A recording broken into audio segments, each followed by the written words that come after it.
السلام علیکم دوستوں ابلیس کی نسل کی ابتدا جس جن سے ہوئی اس کا نام تارانوس کہا جاتا ہے۔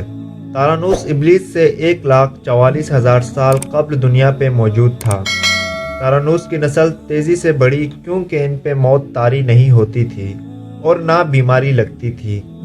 البتہ یہ چونکہ آتشی مخلوق تھی تو سرکشی بدرجہ اتم موجود تھی۔ اس جنوں کی نسل کو پہلی موت فرشتوں کے ہاتھوں پیدائش کے 36,000 سال بعد آئی، جس کی وجہ سرکشی تھی۔ یہاں پہلی بار موت کی ابتدا ہوئی۔ اس سے پہلے موت نہیں ہوتی تھی۔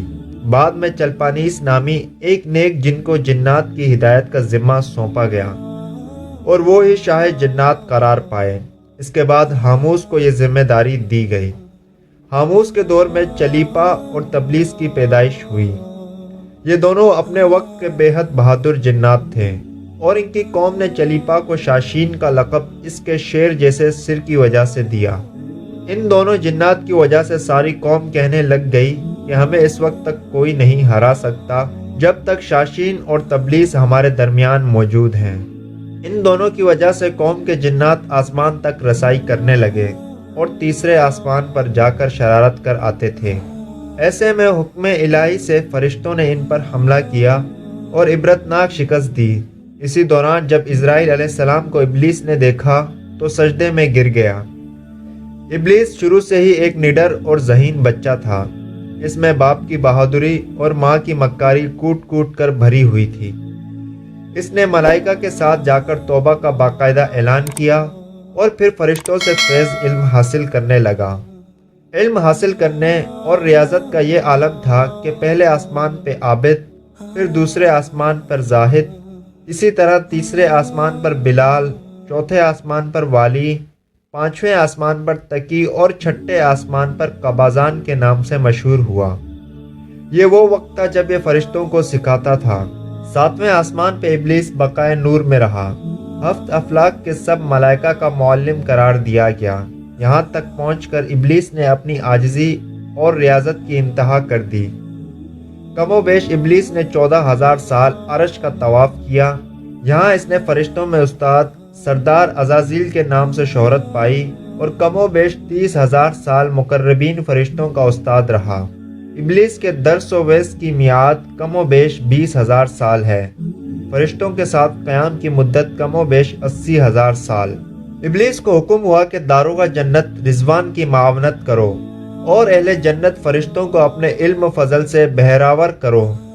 اس طرح ابلیس کو جنت میں داخلے کا پروانہ مل گیا اور جنت میں بھی اپنے علم سے داروغہ جنت رضوان کو سیراب کیا، اور یوں جنت رضوان کی کنجیاں ابلیس کے پاس رہیں۔ روایات کے مطابق ابلیس 40,000 سال تک یہ فرض خزانچی انجام دیتا رہا۔ یہی وہ مقام اعلیٰ ترین جنت رضوان ہی تھا جہاں ابلیس نے پہلی بار بادشاہت کے خواب دیکھنے شروع کیے۔ اس وقت ابلیس کے پاس 7 اقلیم، افلاک، جنت و دوزخ کا سب کا اختیار تھا اور اس نے چپے چپے پہ سجدے کیے تھے، مگر یہاں پہ ابلیس عاجزی سے پہلی بار بھٹکا اور خود کو بادشاہ بنانے اور رب بن جانے کے خواب دیکھنا شروع کیے۔ کئی ملائکہ کے سامنے ربوبیت کی بات بھی کی، مگر ملائکہ کے انکار کے سبب چپ ہو گیا اور یوں نظام چلتا رہا، مگر اس سب سے اللہ تعالیٰ کی ذات بے خبر نہ تھی۔ پھر آدم علیہ السلام کی تخلیق کا مرحلہ آیا۔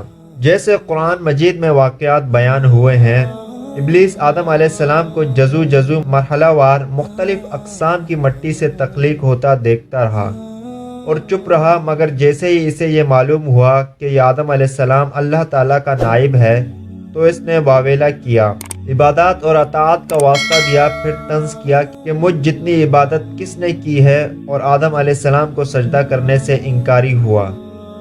تب اللہ تعالیٰ نے کہا، نکل جا شیطان مردود، اور لعنتی قرار پانے کے بعد ابلیس نے اپنی عبادات اور ریاضت کا رب کریم سے عوض مانگا، جس پر اللہ تعالیٰ نے ابلیس کو ایک وقت معلوم تک مہلت فراہم کی، جس پر ابلیس نے اولاد آدم کو صراط مستقیم سے بھٹکا کر اپنا پیروکار بنانے کا دعویٰ کیا، جس پر رب کریم نے فرمایا کہ جو متقی اور پرہیزگار ہوں گے تو ان کو گمراہ نہیں کر پائے گا۔ ابلیس کے اس لعنتی کام میں اس کے 5 ساتھی ہیں۔ ان میں پہلا صبر ہے۔ اس کے اختیار میں مصیبتوں کا کاروبار ہے جس میں لوگ ہائے واویلا کرتے ہیں، گریبان پھاڑتے ہیں، منہ پہ تماچے مارتے ہیں اور جاہلیت کے نعرے لگاتے ہیں۔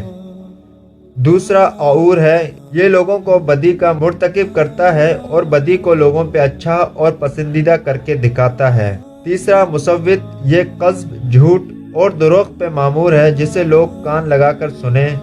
یہ انسانوں کی شکل اپنا کر ان سے ملتا ہے اور انہیں فساد برپا کرنے کی جھوٹی خبریں سناتا ہے۔ چوتھا داسم، جو کہ آدمی کے ساتھ گھر میں داخل ہوتا اور گھر والوں کے عیب دکھاتا ہے اور آدمی کو گھر والوں پہ غضبناک کرتا ہے۔ پانچواں ذکنیور، یہ بازاروں کا مختار ہے، بازاروں میں آ کر یہ بددیانتی کے جھنڈے گاڑتا اور بازاروں میں برائی اور فحاشی پہ ورگلاتا ہے۔